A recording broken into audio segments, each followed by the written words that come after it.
Alors, il y a deux protocoles qui ont été proposés dans les recommandations de 2010 par l'AFSAPS.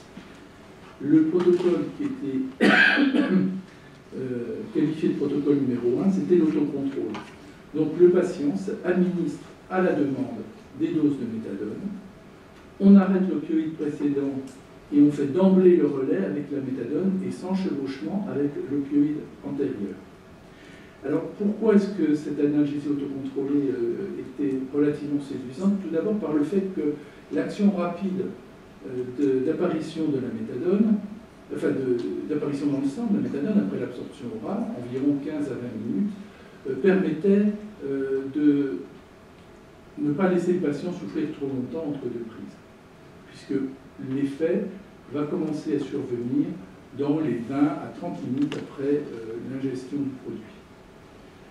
Ensuite, il faut convertir la posologie de l'opioïde à stopper en morphine équivalent oral selon le ratio habituel. Alors, on verra malheureusement que ces ratios que nous utilisons en France ne sont pas les mêmes que les Suisses, ne sont pas les mêmes que les Belges, ne sont pas les mêmes que ceux de la littérature internationale, et notamment des dernières recommandations qui remontent à 1 an maintenant de l'Association européenne de soins palliatifs. C'est la raison pour laquelle on est en train de revoir dans la commission l'ensemble de ces ratios d'équiantalgie que l'on va proposer donc une nouvelle manière de passer d'un opioïde à un autre qui n'est pas malheureusement dans le sens de la simplification, mais plutôt dans le sens de la sécurité au prix de quelques complications supplémentaires. Ce qui est important à dire, c'est que la dose unitaire de méthadone, eh bien, elle sera de 10% de la dose d'équivalent morphine par 24 heures, mais sans dépasser une prise de 30 mg. Donc le patient qui est à 180 mg de morphine, d'équivalent morphine, il prendra 18 mg par prise. Celui qui est à 300, il prendra 30 mg par prise. Celui qui est à 600, il prendra 30 mg par prise. Après une première dose, une deuxième dose peut être administrée au bout d'1 heure. Ça, c'est ce qui a été marqué dans les recommandations de l'AFSAPS. Effectivement, au bout d'1 heure, il y a peu de risques, mais si c'est possible, éventuellement, ce serait plutôt entre 1 et 2 heures. En cas de douleur résiduelle et le nombre de prises par jour, étant donné l'accumulation de la méthadone, il ne doit pas dépasser 5 fois. L'évaluation quotidienne est nécessaire et si le patient a pris plus de 3 doses par 24 heures, eh bien la dose unitaire sera augmentée de 30 à 50%. Ça, c'est ce qu'on fait habituellement avec de la morphine et de l'oxycodone. Donc on est dans les pratiques classiques. À partir du 6e jour, eh bien, il y a possibilité de passer à 2 prises par jour en cas de dose stable depuis 48 heures. Ça veut dire qu'un patient qui est traité par méthadone est a priori équilibré de sa douleur dès le 4e jour. Le 4e, 5e jour, c'est le jour où il peut y avoir la recirculation et éventuellement, à ce moment-là, le problème du surdosage.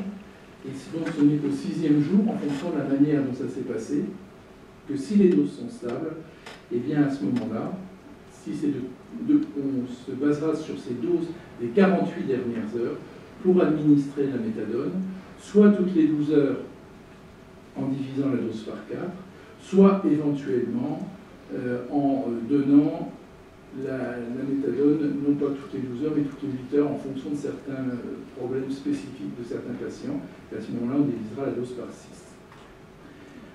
De plus, en cas de nécessité d'interdose, eh bien, il y aura toujours cette dose de départ, cette dose fixe des 24 heures, qui pourra être administrée toutes les 3 heures, en sachant que c'est égal au 6e de la dose fixe des 24 heures.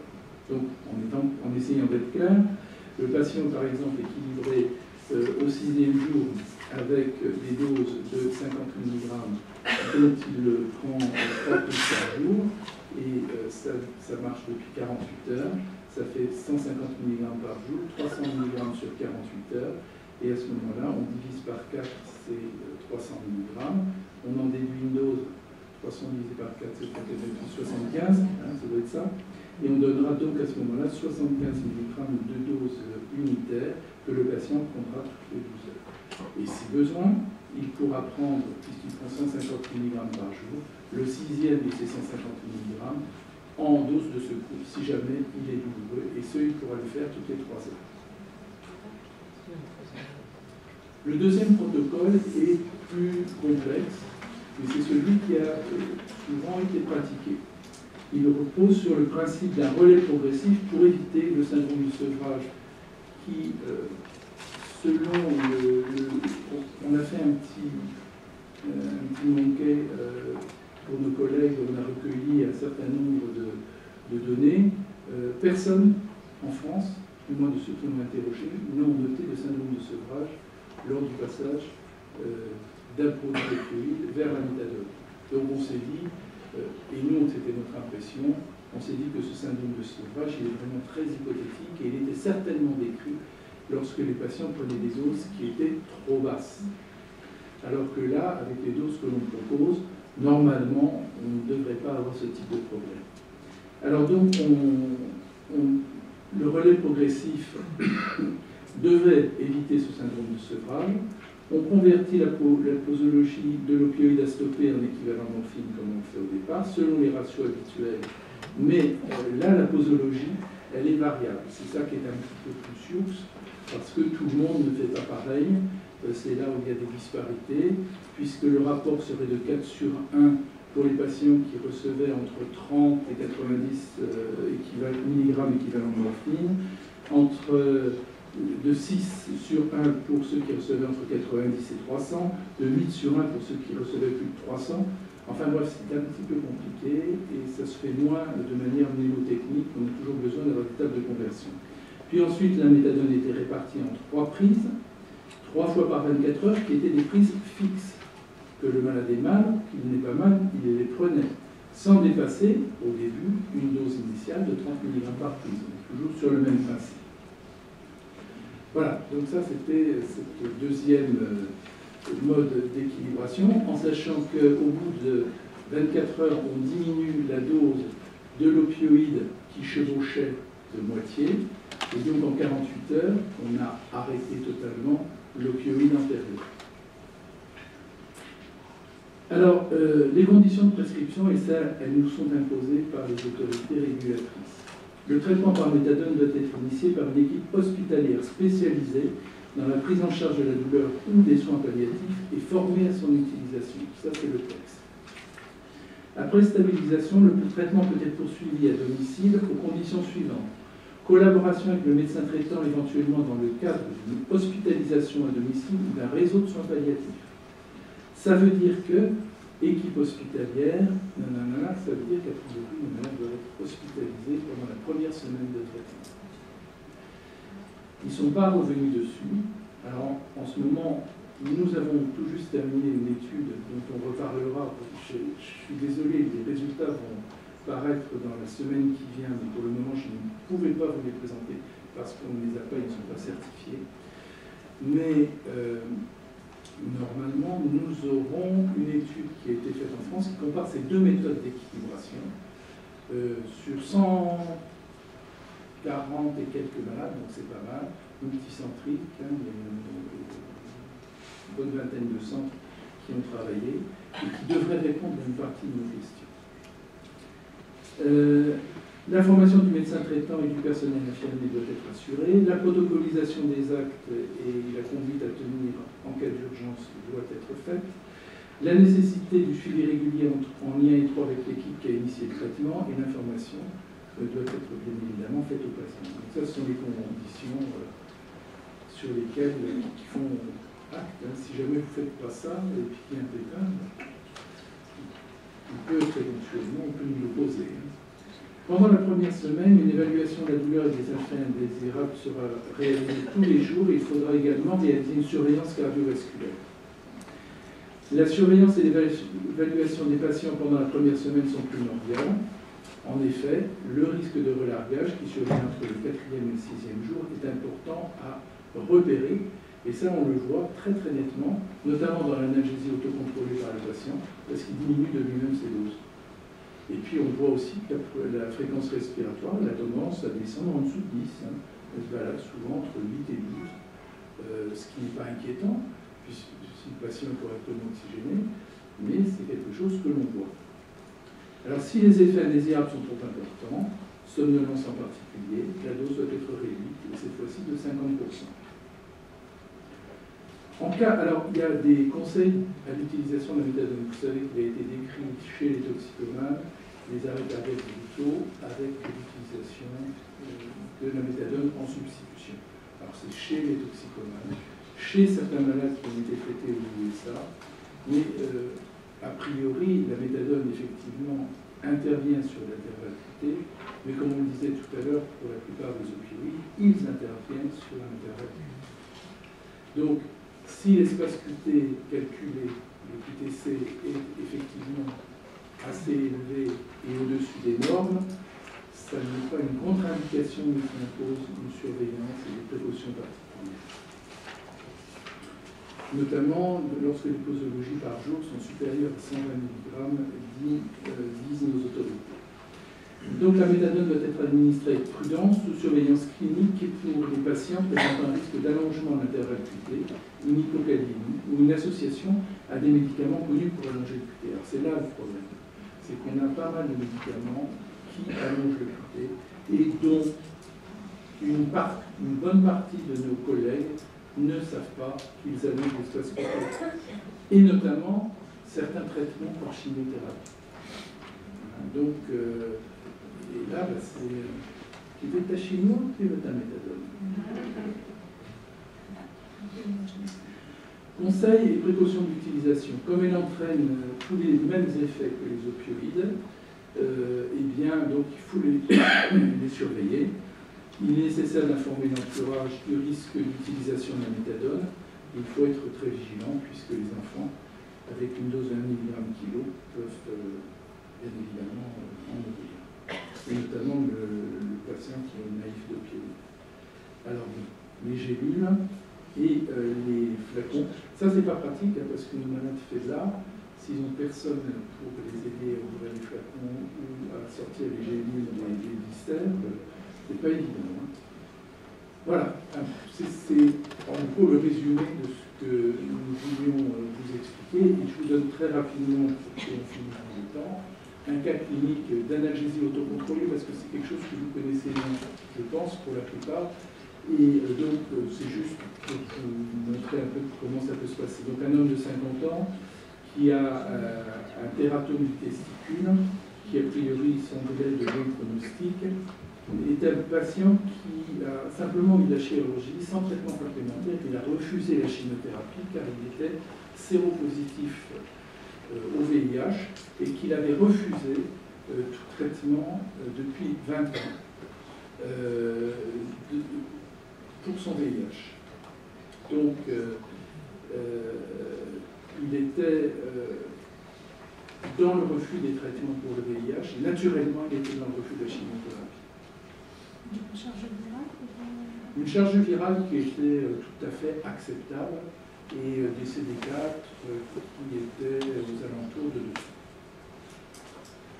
20 ans, sans traitement. Donc, on a fait une surveillance régulière, et puis, bon, il y avait même des particuliers.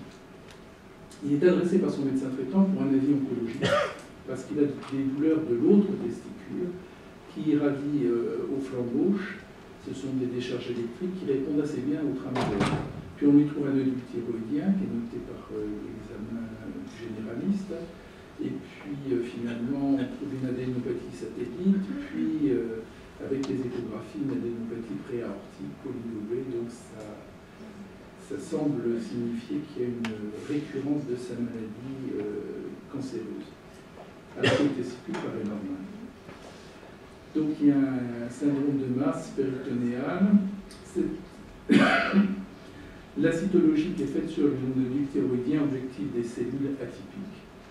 Donc on est face à une diffusion métastatique de la maladie et la biopsie du rétropéritoine revient avec le diagnostic de rhabdomyosarcome. Alors il devient de plus en plus douloureux, il perd du poids, il est dans un contexte d'anorexie, il est sous oxycodone péros, 80 mg matin et soir, je rappelle que c'est un ancien toxicomane. avec des interdoses de 20 mg, c'est peu efficace. On fait une PCA avec de la morphine 30 mg à l'heure, plus du paracétamol. Il reste hyperalgique au niveau de l'abdomen, de la masse jugulo-carotidienne, du testicule, et donc la douleur le court pratiquement au lit. Il lui est proposé une chimiothérapie et une prise en charge de son infection par le VIH, ainsi qu'une optimisation de son traitement oncologique. Mais on lui dit il faut faire une chimiothérapie, et on ne peut pas vous faire de chimiothérapie si vous n'avez pas un traitement efficace pour votre VIH, puisqu'on va mettre vos défenses immunitaires. C'est le discours qui est développé par les oncologues et qui est suivi par son infectiologue. À l'entrée, donc, dans le service, il recevait 30 mg heure de morphine, il avait des bolus de 30 mg, avec une période réfractaire de 15 minutes, et il code sa douleur à 10 sur 10, il n'est pas soulagé. Et devant donc, cette inefficacité, nous l'incluons dans le protocole de traitement par méthadone, qui a été développé à cette époque, et on obtient son consentement, il est randomisé donc dans le groupe d'analgésie autocontrôlée. Donc il n'y a pas de visage qui s'applique près de la méthadone, simplement il y a une randomisation qui se fait à l'entrée, soit autocontrôlée, soit technique classique. Alors quand on fait son équivalent morphine orale, il est aux alentours de 4 grammes. Et donc, ça veut dire que la dose unitaire n'est pas de 400 mg, mais simplement de 30 mg après arrêt de sa PCA de morphine. Le premier jour, dans les 24 premières heures, moi j'étais inquiet, mais il prend quand même que 5 doses de 30 mg. Et vous voyez que les échelles visuelles analogiques, qui étaient à 10, descendent. Au deuxième jour, la posologie est augmentée de 50%, puisqu'il en a pris plus de 3, et il passe à 45 mg. Et il prend alors 4 prises sur 24 heures, mais avec quand même une qualité au niveau du beurre qui est limite. À J3, on le passe à 60 mg par prise, et il ne prend plus que 3 fois de méthadone par 24 heures, mais toujours avec une EVA qui est quand même assez élevée. Au quatrième jour, la posologie n'est pas modifiée, dans la mesure où le patient n'a pris que 3 doses, puisqu'on dit qu'à partir de 3 doses, on augmente. Et on sait que c'est la période aussi où il risque d'y avoir un surdosage, avec le relargage. Durant la nuit, il fait une petite bradypnée transitoire à 8 cycles par minute. Alors, je peux vous dire que les malades dans l'unité de travail, quand ils sont sous méthadone, les infirmières passent pratiquement toutes les heures, sans faire de bruit, et mesurent la fréquence respiratoire des patients. Ça, c'est quelque chose qui serait passé totalement inaperçu dans un service classique. Donc on fait une surveillance renforcée, mais rien de plus, puisqu'il reste à 8 cycles par minute. Et le jour 5, il prend encore 3 fois de méthadone, et vous voyez qu'il n'en demande pas plus, et l'échelle visuelle analogique descend. Sa fréquence respiratoire est normale, et il désire lui rester à l'autocontrôle pour la suite de son traitement avec une dose unitaire de 60 mg. Il quitte alors le service, débute son traitement par chimiothérapie. On programme ses consultations dans le protocole, on veille toutes les semaines, donc jusqu'à J56, et on ne modifie pas les doses pendant l'intégralité du protocole. Une grande stabilité. Il y a, je dirais, un dossier sur 2 qui est de ce type-là. Là aussi où c'est un peu bleu et ça ne marche pas bien. Faut pas rêver. Du fait de la bonne réponse, eh bien, à la chimiothérapie, le patient est progressivement sevré du traitement antalgique par méthadone et il l'interrompt après 5 mois de traitement. L'échappement thérapeutique du cancer réapparaît parce qu'on voit réapparaître les douleurs, donc ça nous mène la puce à l'oreille, et on le remet à la méthadone très rapidement et il arrive très rapidement aux mêmes doses. Les troubles de la déglutition, ça c'est le problème, surviennent et nous empêchent de poursuivre la méthadone. Et ça, c'est un des gros problèmes à l'heure actuelle. Nous n'avons pas de méthadone injectable. Et quand le patient ne peut plus avaler sa méthadone, notamment en toute fin de vie, et bien là, on est embêté. Et il faut prendre le relais avec quelque chose. Et le quelque chose, comment on fait quand le malade il prend 300 mg de méthadone c'est pas évident. Alors, ce que l'on fait en général, c'est qu'on prend un rapport d'équiantalgie qui est de 1 à 1 entre morphine IV et méthadone par voie orale. C'est-à-dire, si le malade est à 300 mg de méthadone par voie orale, on lui met 300 mg de morphine IV. Comme il est habitué à se faire des bolus dans son traitement, on lui met une PCA avec la possibilité d'avoir des bolus qui sont en rapport avec la dose de base. Voilà à peu près comment on fait. On n'a jamais eu de pépin quand on est passé à la méthadone, de la méthadone vers la morphine acétosale, parce que les patients sont quand même un peu épuisés, ils sont à peu près bien équilibrés, et puis en général, ça ne dure pas très très longtemps, c'est question de quelques jours, maximum 2 semaines avant qu'on ait décès.